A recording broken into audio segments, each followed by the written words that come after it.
J'étais encore au nord il y a de cela une semaine où j'ai constaté que l'exposition de ces produits dans les rues est préoccupante. Ça, je le dis, ce n'est pas comme ici, dans la région du Sud, où on ne voit pas les produits au bord de la voie.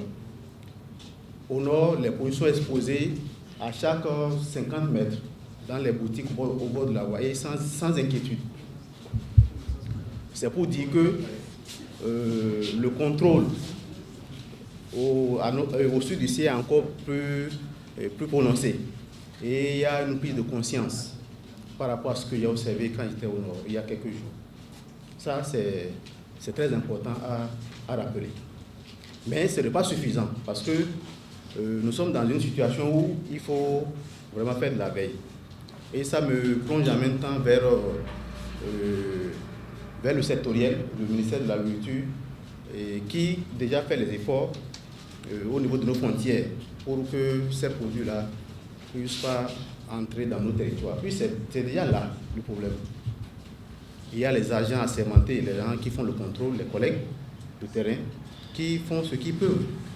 Mais je crois qu'à ce niveau également, un travail de renforcement de capacité doit être envisagé au niveau sectoriel. Alors, nous sommes dans un contexte où on demande de faire les emblavures.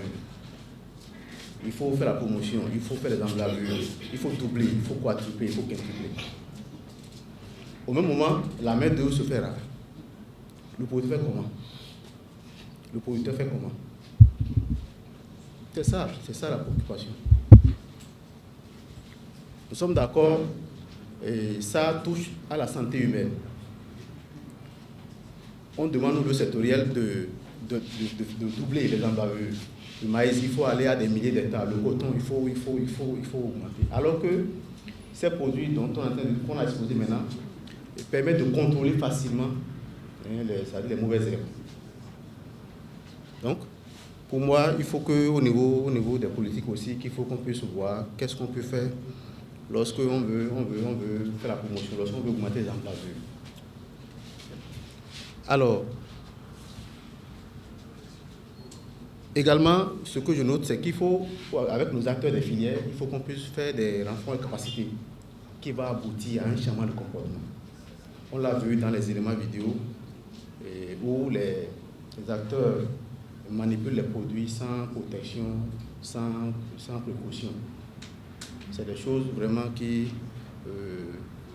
laissent à désirer. Ils le savent, ils savent qu'on se protège avant de le faire, mais il faut qu'on arrive à travailler sur le changement de comportement. Et quand j'étais encore au nord là, j'ai vu certains produits exposés et on met comme bonus là le stylo. Les produits nigériens, on met comme le stylo qu'on emballe un peu comme les gadiers qu'on accompagne avec les produits là. Au lieu de mettre les stylos, même si on met les lunettes de protection, ça pourrait mieux servir les acteurs que de mettre le stylo. Ouais, donc j'ai vu ça sur les produits du Nigeria. Là. Donc c'est des choses, peut-être, c'est des pistes où on peut voir si c'est possible qu'on puisse vraiment mettre ces petits gadiers là, le stylo ou bien les gants de protection pour que les producteurs puissent mieux manipuler ces produits-là. Alors donc voilà un peu mon observation. Merci beaucoup.